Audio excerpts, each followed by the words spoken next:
What is ABA therapy and why does your child need it? If your child has some delays or some behavioral struggles, then this video is definitely for you. Don't go anywhere. Stick around because at the end of this video, you can decide for yourself whether ABA therapy can help you and your child. Hello, everyone, and welcome back to the channel. My name is Ha Thomas. I am the founder of Skillshare ABA and also a behavior therapist. Your doctor mentioned ABA therapy. So, what is it? It is short for applied behavior analysis. It can change your child's life for the better. Today, we're kicking things off with diving deep into behavior therapy, specifically ABA therapy, and the different models that it offers. A lot of parents don't know, but ABA therapy can be very flexible. It can be delivered in several settings, in several places. So let's discuss which model is the best fit for your child. First thing first, what is behavior therapy or ABA? And why does it matter? Behavior therapy is a broad umbrella term for approaches that focus on understanding and changing behaviors through evidence-based techniques. At its core, it is about identifying the why certain behaviors happen, maybe due to behavioral triggers like sensory input. It could be due to skills deficit or physical illness, and then teaching new, alternative, and more adaptive skills.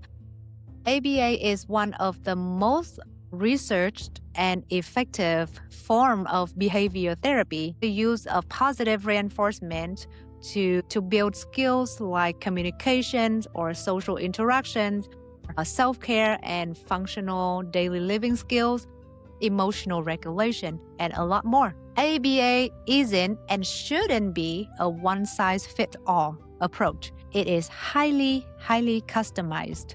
Often board-certified behavior analysts, we call them BCBA, or registered behavior technicians, or we call them RBT, who create personalized plans based on assessment. So the beauty of ABA therapy is its flexibility and in several settings, and each setting has its pros and cons, and today I'm going to explain them all to you. Today we are going to cover the four main settings of ABA: the in-home or in-clinic, in-school, or in the community ABA. And at the end, you can decide for yourself which model would you like best.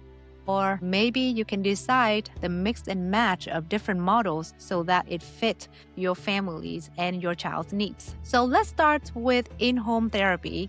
This is where ABA comes to your doorstep, literally. After the assessment and discussing with the BCBA will then determine whether ABA should be delivered in-home. Now, if you request for in-home ABA therapy, usually they will grant it, no problem. But there are exceptions. If your home is deemed to be unsafe for behavior therapy to be delivered, then they will suggest a different setting. How does it work? Therapists will visit your home maybe 1 to 5 times per week, depending on the plan. For 2 to 3 hours per session, maybe more if your child is new to ABA and if they are very young with limited skills. The therapist will observe your child in their natural routines, for example, during mealtime or playing with siblings, in order to teach skills right there. Parents can get involved too. You can observe and you can learn the techniques that the therapists are using to teach your child so that you can implement the same when they are not there. ABA is teaching. It is not babysitting. The pros of this model is that it is very convenient. You don't have to travel anywhere. And the skill that a child learns at home can transfer to real life, to everyday life. And it also addresses home-specific issues such as mealtime or bedtime routines or sibling interactions. The cons are it can feel pretty invasive in your house, right? A lot of families don't like a stranger in your house. Maybe your family time is very limited. And after work, you want to spend time with your child. The home environment isn't always therapy ready, there can be distractions like visitors or pets, and those distractions might affect therapy. Example, if you have a child who struggles with transition, like going from playtime to dinner times, so during in home therapy, the therapist can use techniques like first eat, then play, with a visual schedule to help them transition smoothly from playtime to mealtime. So that is one of the skills that in-home therapy can work on. And over time, the child will learn to end the play activity to go to dinner time with fewer tantrums. I've seen families where this model cut meltdown frequency by 70% within the first month of intensive ABA training. I also have a teenager with ADHD who has in home sessions that focus on homework organization in their bedroom, and the therapist teaches breaking down the task into smaller steps using visual schedules. And over time, this child also made great progress with doing homework independently. If in home sessions sounds right for you, start with an assessment with a BCBA. You can reach out to us at Skillshare ABA. We can help you navigate the process, but it's quite straightforward and simple. Okay, next up, in school therapy. This model brings ABA therapy into the educational setting, which means that an ABA therapist can go and support your child in school. How amazing is that, right?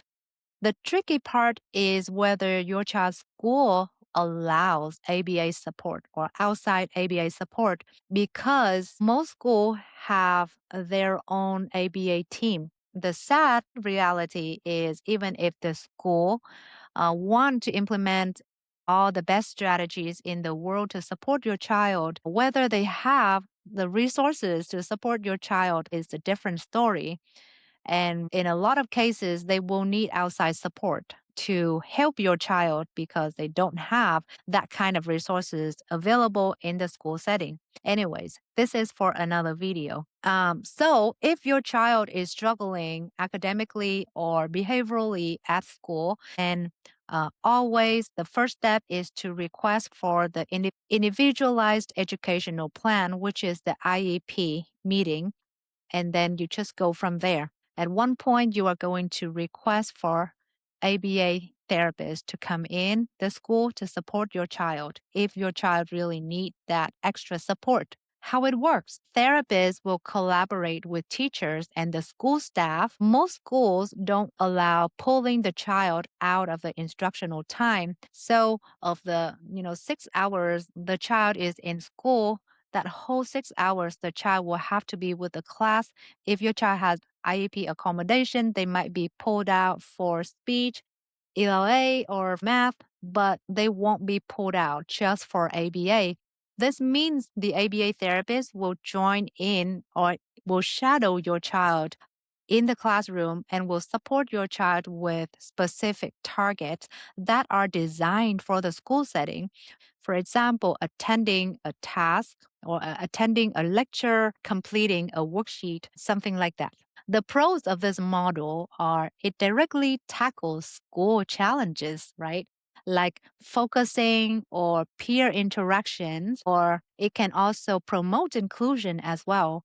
A therapist can also help your child initiate conversation with a peer and respond to the peer appropriately. And the therapist, a lot of the time, can also advocate for your child in the school setting. Data from the school can be used for home strategies as well. The cons are scheduling can be tricky because we have to follow the school's rules, bells, and curriculum. So, since it is in the school setting, ABA therapists have to follow the school's boundaries and policies, which might sometimes contradict the behavior intervention plans. All right. So, I have two examples for you. A good example, I have this child with behavior challenge in a mainstream classroom. Now, the school is so supportive, and the child has sometimes disruptive behaviors by calling out friends' names or wandering around the classroom. The therapist in the classroom sitting next to them during instructional time to make sure that they attend to the lecture. The therapist also presents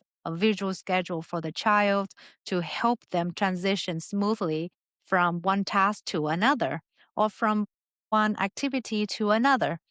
And this case is going very well because everybody around the child, even the classmates, are very supportive. In a different case that I worked on, a child was in some kind of school, Montessori school, and it's child led. And also, the teacher was all about positive educating, positive parenting. There's nothing wrong with that. But because the teacher wanted to reason with the child every time they engaged in aggression, that she took away task demands for him that triggered him to engage in the behavior in the first place. So, for example, with our ABA crisis protocol, whenever he engaged in aggression, we would block the hitting. We would immediately redirect him back to task. And we also prompt him to ask for a break appropriately in order to escape the task demand. However, the teacher would spend time to explain to him why he should not hit other people. And I don't know how much of that the child listened to. But after 2 weeks of not intervening, we realized that his aggression increased tremendously. And at one point, he would hit her right away as she got close to him. However, for the most part, if your child's school is struggling to help your child, then they will be happy to get some extra support. So make sure that you propose the support that can be available for your child's school. Now, let's talk about clinic based therapy. This is a more traditional model where sessions happen in a more structured and dedicated center equipped with materials or therapy tools and rooms, toys and tools to help your child learn. Now, in the ideal world, ABA in a center will be clean and organized and calm, and there will be consistent therapists to work with your child every day. But in reality, this ideal is very hard to achieve. Now, how does it work? Your child may attend therapy 2 to 5 days a week, half day, 4 days, depending on the number of hours that your child should receive in therapy. Usually, an ABA therapy will have a gym or a calm corner for the child in case uh, they get in a stage of crisis. They definitely will have one-on-one therapy with a dedicated therapist, maybe two that are assigned for them in several center because of the high rate of turnover in the industry. What I see often is there are so many behavior technicians that come in and out that it may disrupt your child's progress. Now, at the ABA center, there might be peer groups that are available that can help your child practice social interactions, and there will be experts that are trained to work with your child's behaviors, for example, speech or OT. And it's great to have intensive early intervention uh, all in one. Now, the cons are it might feel less natural than the in home setting or in a school setting. Because remember, the clinic is designed to be similar to a school, but at the same time, it is not a school. There will be several different kids at different levels and with different behaviors, right? So your child might pick up a couple behaviors that they see in other kid, and these behaviors might be inappropriate. So we're going to need to be prepared for that. The environment might be too overwhelming for your child because remember, in a clinic, there are several different other behaviors. There will be kids, and each kid is assigned with at least one RBT. Can just imagine there will be a lot of people in one place, and they definitely will have to share rooms. So if your child is sensitive to noises and sounds or things around them, maybe the clinic setting is too much for your child. Traveling to and from the clinic can be an issue as well. Several children make strides after just a few months of intensive ABA training. They usually improve right away in functional communication, transitioning or playing in groups, following a routine. Some of them could even make their first few words after a few months of ABA training. However, I have also seen children who are not a good fit for the clinic setting. Some get even more aggressive, more agitated, and frustrated. Some only show the skills at the clinic setting, but they can't really generalize that skills in a different setting. Like they won't do it at home or anywhere else because the skills are not trained outside of the clinic. They are not generalized. So without being generalized to other settings, we can't say that your child has mastered any skill. And for almost all kids at the clinic, at some point, their progress is going to be stagnant because that there's not enough room for growth in an ABA clinic. So before I continue, let me remind you, if you are in Orlando, come stop by our clinic in Lake Nona. We have speech and feeding therapy. We also have occupational therapy, and we provide after hour and on the weekend ABA therapy. Our services are private pay. They are highly customized for each family and each child. We offer ABA therapy and with a focus on developing functional communication, emotional regulation, social interaction, daily living skills, and most importantly, we focus on parent training because we believe that parents should be equipped with the strategies to support their child at home. So clinics like ours, Skillshape ABA, are flexible and are usually a perfect fit for working parents. We also provide virtual therapy for kids and parents as well. Make a discovery call with us and make sure that you subscribe to this channel so that you never miss a video from us. Finally, community-based ABA support, and this is ABA on the go. Like at the parks or at the doctor office, even restaurants and the stores. Now, it is all about generalization. When your child has learner skills, we need to generalize that skill in several settings so that we make sure that they master the skill and they can perform it in several settings. In general, we want them to learn the skill and maintain it for life, right? So how does that work? The therapist can meet you in a public setting for 1 or 2 hour sessions, but this will be organized in advance by the BCBA and the caregivers. The pros of this model is help build independence in unpredictable environments so that it can reduce anxiety and isolation. It is very powerful and fun. The cons of this model are there are variables that we can't control. For example, the weather, the crowd, or privacy issue. It requires a very confident therapist to do the job. If your child is an eloper, for example, and if the therapist is not well trained, this can turn into a very dangerous situation. So please make sure that you do not leave your child with any therapist. If they go to a community or to a public setting, you always have to be there to keep both of them safe. One of the example is at the park, the therapist can teach your child skills such as peer interaction. They can help your child initiate a conversation with a peer and maybe ask to play with the peer. At the doctor's office, the therapist can help your child with the waiting skills, right? Let's talk about a grocery shopping. If your child has grabbing behaviors, the therapist can create a list of shopping things and maybe ask your child to go and involve your child in the grocery shopping process. Or even at the restaurant, the therapist can help your child learn and practice food ordering and waiting in line. So, community based ABA is where life happens. All right, wrapping up.